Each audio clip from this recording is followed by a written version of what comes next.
She simply slipped up and said one wrong sentence, inviting a resounding slap across the face. Even when she was merely speaking to the watchdog, she would be scolded by the man. Let me tell you how it is around here, all right? There's me, them dogs, them chickens, then you. Faced with such unfair treatment, Maud chose silence and endurance. But this wasn't due to inner cowardice. Rather, she was long accustomed to the indifference and prejudice of others. To her, although this man wasn't perfect, he was the only reliance and warmth she could find in this cold world. Maud was a woman of ill fate. She suffered from polio in her childhood. Although her condition improved later, it left her with severe arthritis, causing her limbs to be deformed and leaving her unable to walk like a normal person. Her physical disability not only limited her mobility but also subjected her to discrimination and cold stares in social settings. After her parents passed away, her brother fostered her at Aunt Ida's home. Aunt Ida not only treated her coldly, but also viewed her as a useless burden, making her feel no warmth or love in that house. The home her mother left her was Maud's last thought of family. Yet even that was sold to someone else by her brother without her permission. You can't look after yourself, let alone a house and a yard. That was her last material link to kinship. And now, it no longer existed. But the strong-willed Maud and her heart that longed for a life of her own never changed. That day, she saw a man at the grocery store posting a notice hiring a housekeeper. After he left, Maud took it down and secretly hid it behind her back. Although the salary was a pitiful $1, she still changed into a decent set of clothes and a pair of newly bought high heels, walking several kilometers to the employer's home. I'm Maud. This was her first meeting with Everett, and clearly his first impression of her wasn't good. Everett was a fisherman who worked from dawn to dusk every day. He had no time to manage household chores and urgently needed a capable woman to take care of his daily life. But when he saw Maud's frail and weak appearance, stumbling even as she walked, he concluded that she was definitely not the person he wanted to find. Despite Maud expressing her sincerity and determination, Everett stuck to his judgment and ruthlessly rejected her. Long walk home. Bet they'll throw rocks at me again. Who throws rocks? The kids, they don't mean it. I don't care. Some people don't like it if you're different. Although Everett had a withdrawn personality and was hard to approach, a somewhat kind heart was hidden under his rough exterior. When he learned of Maud's misfortune and struggles, a trace of pity rose in his heart, so he decided to escort Maud part of the way. They said nothing along the road until, ensuring no children were around to cause trouble, Everett turned back. However, several days passed, and still, no one else came to apply for the housekeeper position. A friend advised Everett that if someone was willing to come, he shouldn't be too picky. After all, not everyone could stand his bad temper. Hearing this, ripples rose in Everett's heart, and after repeated consideration, he finally made a decision. Although reluctant, he gave Maud a chance. Perhaps sometimes, giving others a chance is also giving yourself a chance. Just like that, Maud successfully took the first step in her independent life. She packed her luggage, ignored Aunt Ida's opposition, and left that suffocating home without looking back. Her heart was full of longing for the future, expecting to shake off the shadows of the past and start a brand new life. But the first day of work made her hit a wall. She bustled about all day from morning to night, but just because she didn't have time to clear the table, she drew Everett's thunderous rage.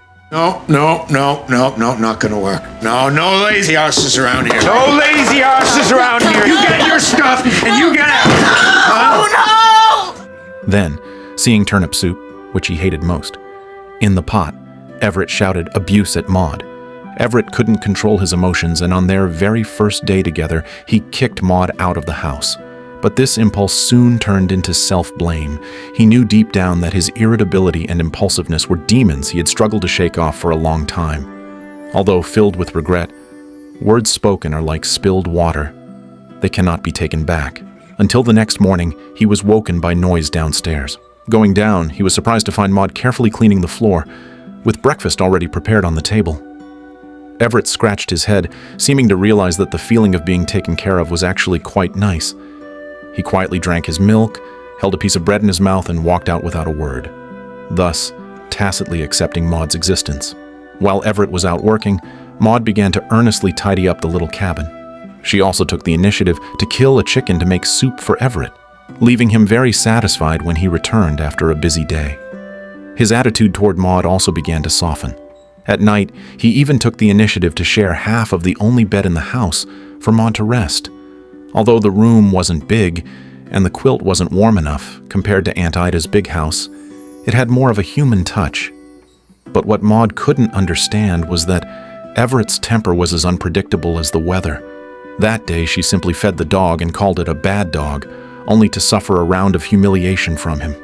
He warned Maud to know her place. Maud's self-esteem was hit again, and finally, unable to bear the insult, she chose to leave.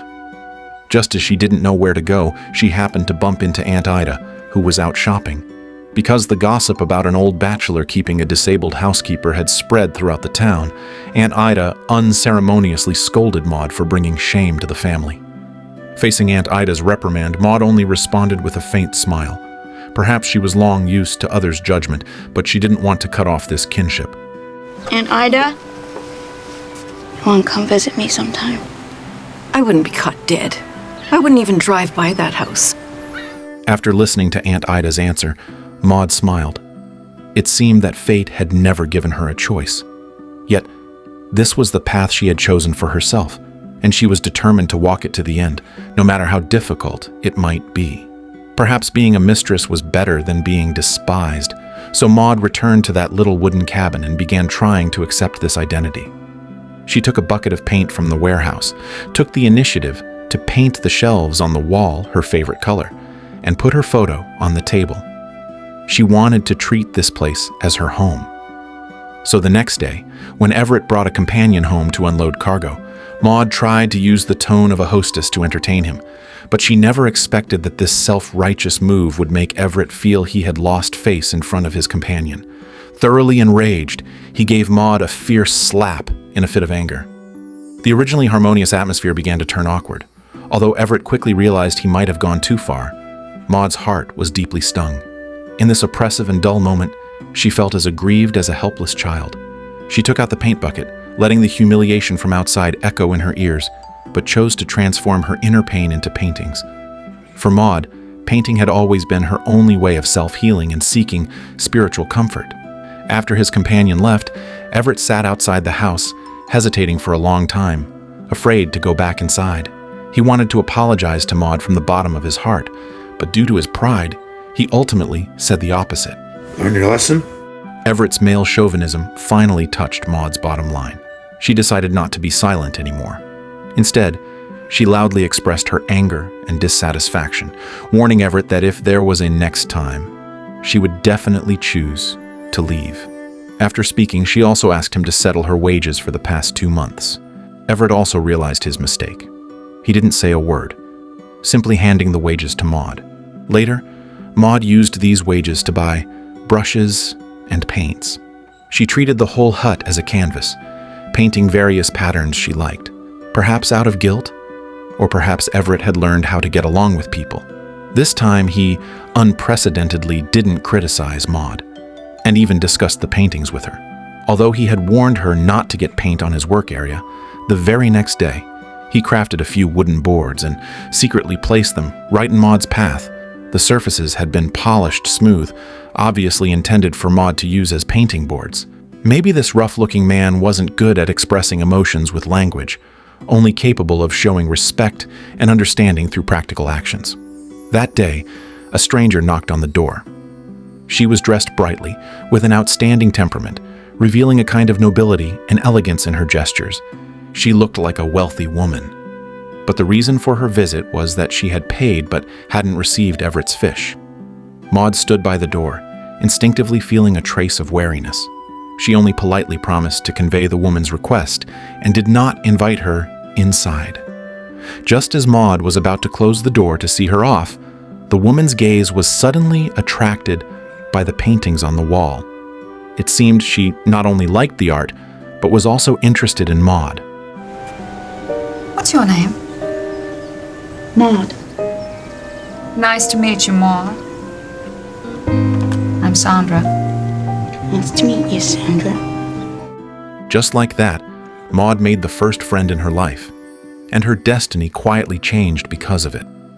With someone else's recognition, Maud had more confidence to persist in painting. When Everett returned, she proposed helping him keep the accounts, so that forgetting to deliver fish wouldn't happen again. Their relationship also gradually underwent subtle changes. That night while resting, Everett physically moved closer to Maud.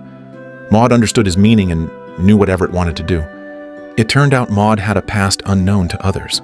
She was once pregnant out of wedlock and gave birth to a physically deformed child, but before she could even see the child, Aunt Ida had buried it in the ground. These words were like a bucket of cold water, dousing Everett's interest. However, from then on, he took Maud every time he delivered fish, and Maud successfully became his assistant. They went to Sandra's house, returned the fish forgotten last time, and included a bill. To avoid miscalculation, Maud suggested recounting it, but this move once again touched Everett's sensitive nerves. I am the boss. Yeah, you, I know that. You are? I bring in the money. Facing Everett's tough attitude, Maud didn't refute him. Perhaps she was used to it, or perhaps she knew this was Everett's inferiority complex at work, because she once had this kind of insecurity too. Surprisingly, Sandra suddenly proposed the idea of buying hand-painted bill cards. This time, Maud smartly gave the decision-making power to Everett. Finally, they reached a deal at 10 cents each. Before leaving, Sandra encouraged Maud to paint more cards, saying she was willing to buy them regardless of the quantity. On the way home, Maud was as happy as a child because she had finally found her value in life. Since then, she began to spend more time on painting.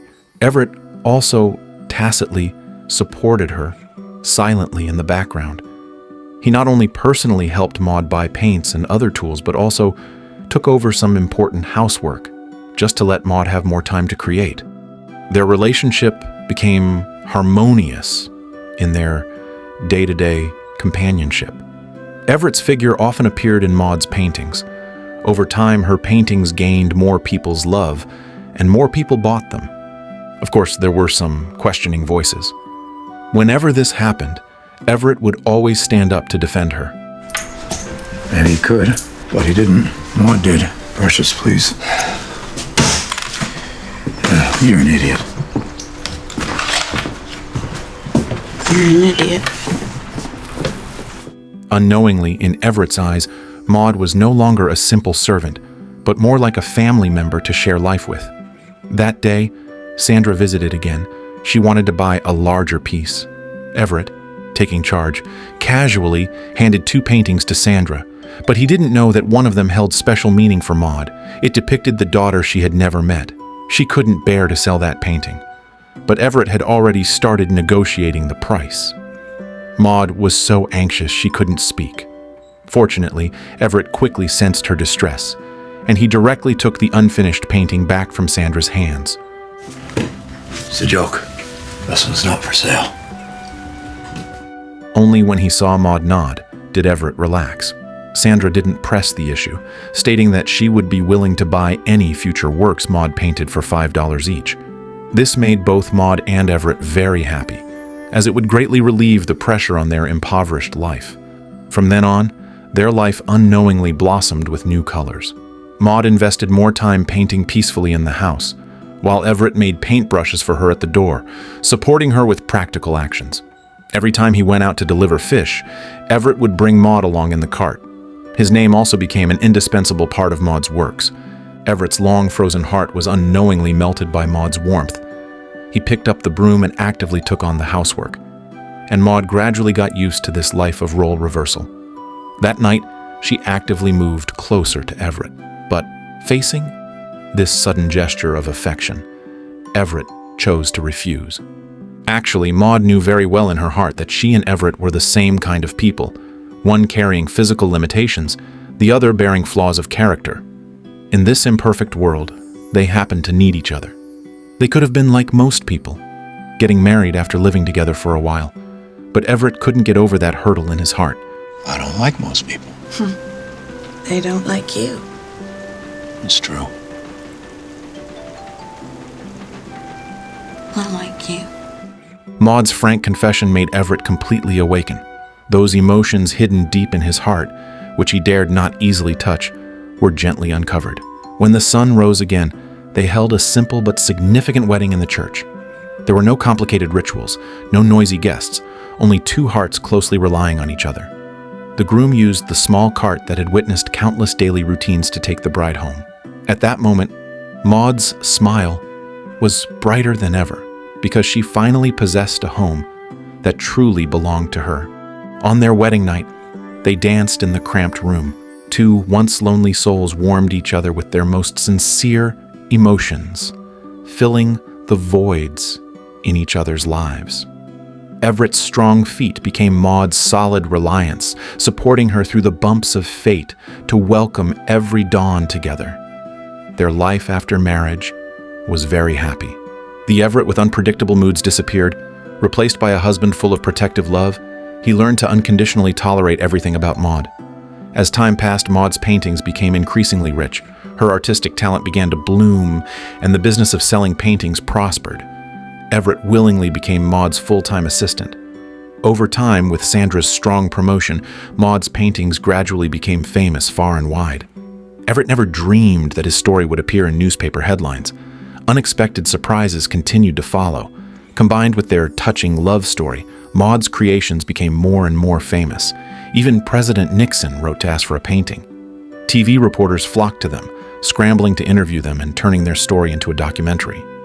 With heavy promotion from the media, the story of the fisherman and the disabled housekeeper spread throughout the town. However, despite their great fame, they still lived a simple, rustic life. But Everett's status at home had undergone earth-shaking changes. He began to complain that the housework was left to him alone. Maud didn't deny it, just continued painting on her own. She complained there were too many bugs in the house and wanted to install a screen door. Everett's old habit of being stubborn hadn't changed. Although he verbally refused, he installed the screen door the very next day. Maud began to like this man who said one thing but did another, more and more. But that day, a rare guest arrived at the house, Maud's brother, Charles. He had found his way there after seeing the reports. After some small talk, he unreservedly stated the purpose of his visit. You need someone to give you advice on how to handle your money. Someone a little more savvy than him, someone... Like you?